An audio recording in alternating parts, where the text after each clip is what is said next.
I'm Matt Gelka in Washington, where President Trump is accusing Democrats of wanting to pack the Supreme Court.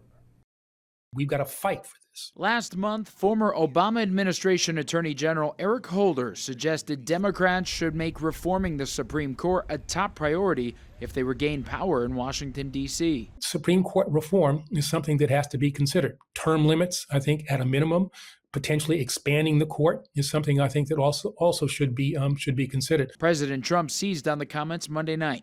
In one of 160 posts or reposts in the span of around 4 hours, the president called Holder an Obama sycophant and said Democrats will pack the Supreme Court of the United States if they get the chance, claiming that Holder wants 21 judges instead of the current 9. Recent controversial decisions have increased the calls for court expansion and reform, with none looming larger than the Dobbs decision that overturned Roe v. Wade and the nationwide right to an abortion.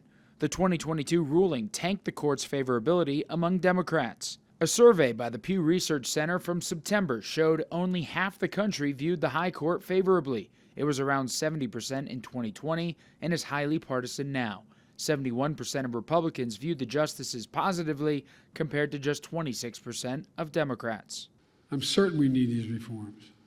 We need these reforms to restore trust in the courts. Former President Biden backed reforms including term limits, a code of ethics, and a constitutional amendment declaring presidents had no immunity for crimes while in office, but he did not back court packing. Trump used Holder's comments to tell Republicans to terminate the filibuster, saying it would lead to easy 2026 and 2028 wins over Democrats. Republicans need to get off their butts and move, and that's what the president wants to see them do, and that's what the American people are expecting.